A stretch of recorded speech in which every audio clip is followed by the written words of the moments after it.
What is the creepiest thing you've seen in the woods, or in the mountains, or in deserts, or caves, or in small towns, or in remote or rural areas, or while on large bodies of water, or while on an aircraft or a nautical vessel? Part 2. This was quite a few years ago now. But me and my friend had this really cool spot to hang out, in the woods. You had to walk in the middle of a creek for a kilometers and duck through sharp bushes and thistles. The hike was well rewarding though. The spot was about half an acre big. It was pure green grass on an incline with beautiful clear water ponds everywhere. There was tons of wildlife and the butterflies lived there. So there was always tons of butterflies. So the story begins on the way to this place. My friend Levy and I were walking along the river on the way to the spot. It was in the middle of a valley and nobody else ever went down there. Suddenly Levy stopped moving and ducked into a bush. I did the same because I thought there must have been a large animal somewhere.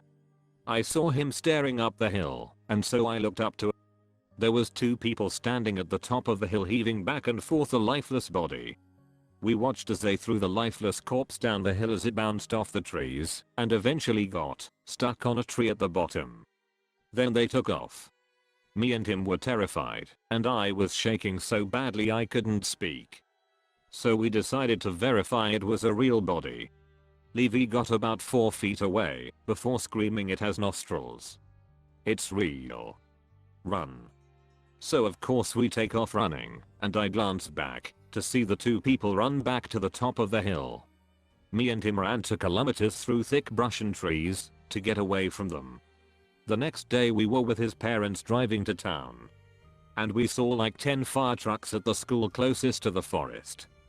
Terrified we told his parents, bawling our eyes out worried that we were going to get murdered. His mom started laughing at us and said, "They are training for search and rescue. That was a dummy that the fireman had to find." I never slept as good as I did that night.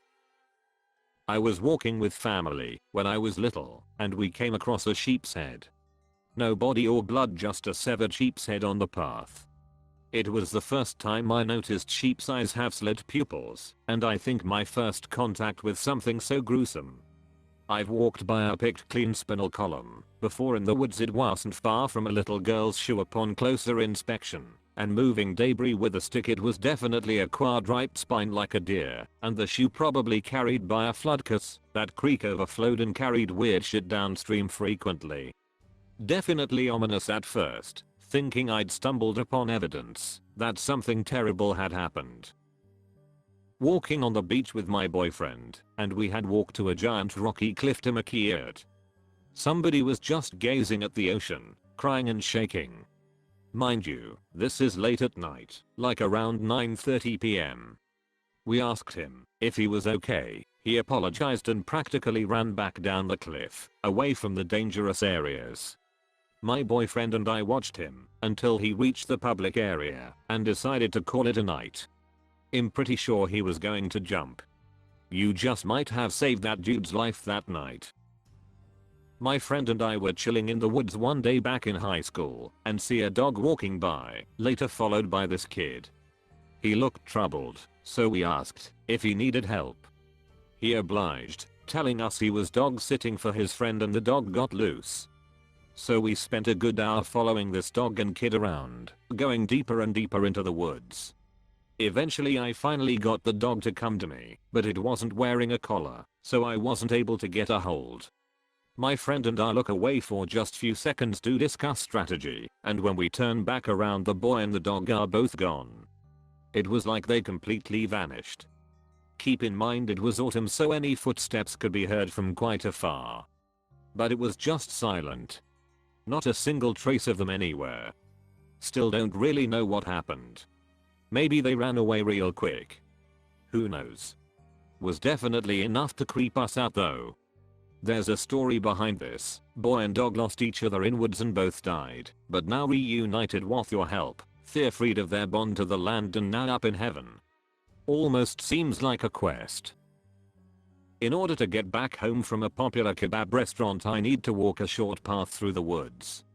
Along the way there is an extremely old abandoned partially collapsed chapel, and occasionally I'll stand there for a few seconds admiring it.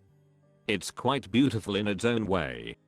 One day during winter season I decided to rest there for a minute, so I placed my kebab on the bench right next to the chapel and just stood there taking in the scenery. It was already rather dark and the woods were almost completely silent, but right as I was about to continue my walk I heard footsteps rapidly getting louder. It was a child running towards me, and as soon as it realized I was there it started to repeatedly scream, "Run, he is coming," or variations of that same sentiment. I was a bit perplexed by the situation, so I watched the child run past me without moving an inch myself. It didn't take another second for a much more weighty pair of footsteps to appear. I could make out a silhouette in the distance which seemed to be their origin, and at that exact point in time I got really scared.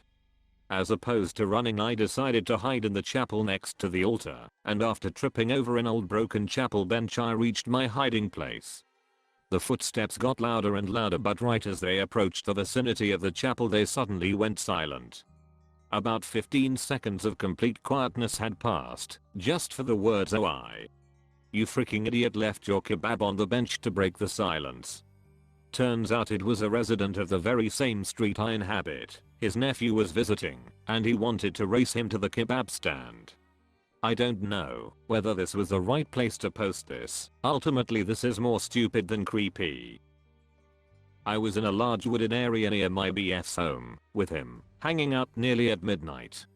We had gone in pretty deep, and it required a good amount of climbing.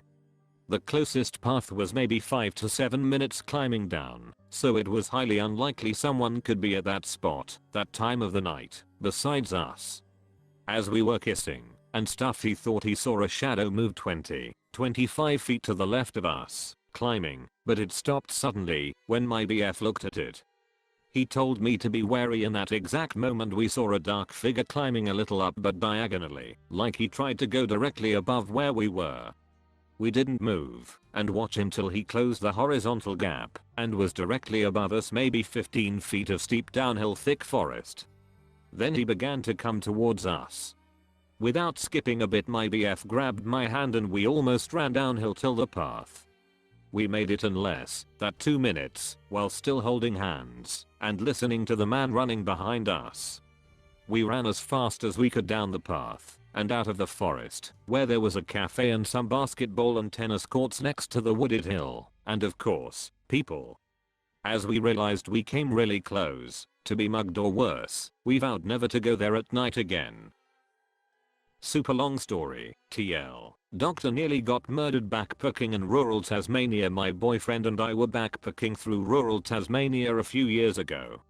While on a bus, we were discussing our plans for the ensuing 2 weeks. The girl in the seat in front turns around and offers us a place to stay in her town. We declined as we were headed elsewhere first, but she gave us her mobile number and said that she and her partner would love to have us. A few days later we decide to take them up on their offer. We call her and she says they're happy to host us.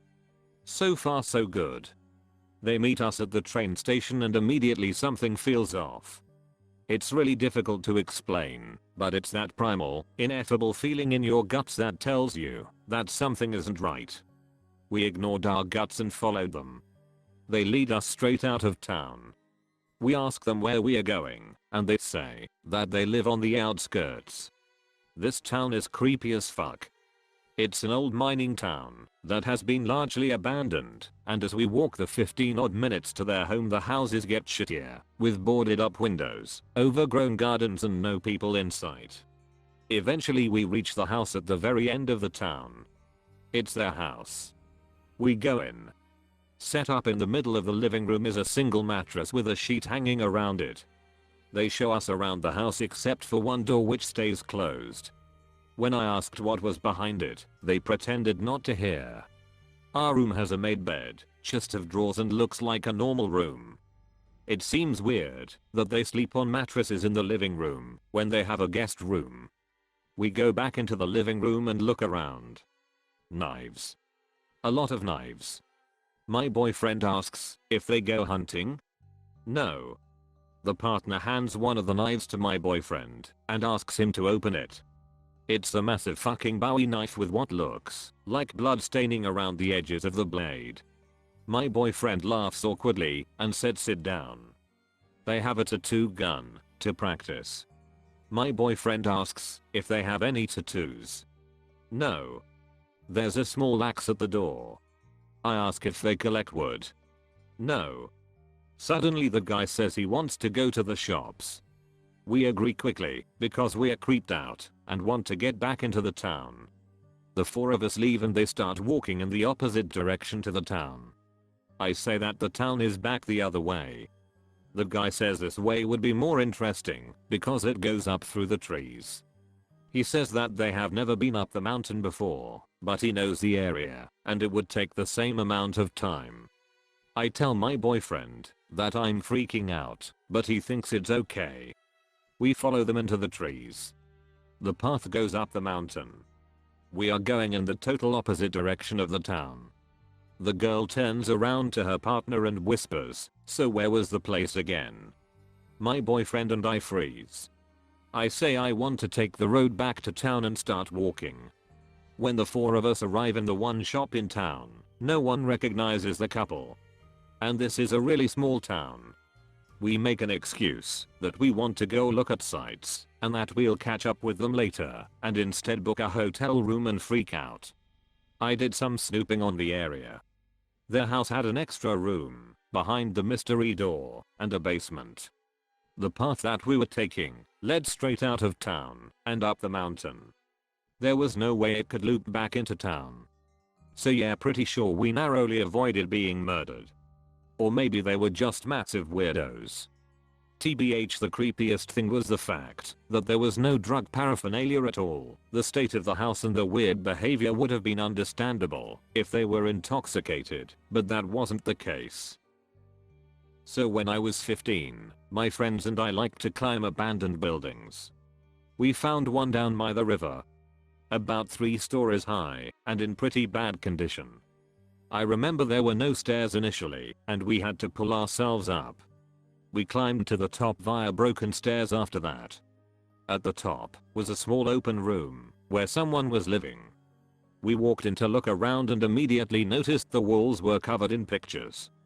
Pictures of women tied up, naked, obviously in pain in all sorts of positions. Some appeared dead, but they were from magazines. We never got out of a building and away from an area so fast. Looking back, it was probably just serious BDSM porn, but 15-year-old me dipped out. In Auburn, Alabama in 2008. It was Halloween and we googled haunted houses. I can't remember what the website was like, or if there even was one, but it was like 45 minutes away. I know that it wasn't like a big attraction and we figured it was on someone's land and would be like a local deal. We drove out there at like 10 PM. This was before iPhones and GPS, so we had MapQuest directions. We ended up going down a pretty country road for a while with no streetlights, then turned down a legit dirt road that went through the woods. Pitch black. Went down it for like 10 minutes and finally saw an old house with a sign by the driveway that was handwritten and said haunted house. No other cars or lights or people anywhere. We pulled in the driveway and sat there for a second like alright, this is fricked up, we should leave. All of a sudden an old pickup truck turned on about 15 feet in front of us facing us, lights shining right in our faces. It started driving towards us, down their own driveway. We backed out and peeled out. It followed us, like almost bumping our rear end. Right on our tail down this pitch black dirt road in the middle of the Alabama woods. We were flipping our crap. It was Texas Chainsaw Massacre / Hills Have Eyes stuff. He stayed out our tail blinding us and almost bumping us all the way back home until we got off our exit and he finally let us go. No idea who was driving. I always think what would have happened if we got out of the car when we were in that driveway. If you are new to the channel you can subscribe. I publish new videos every day. Until then you can check another video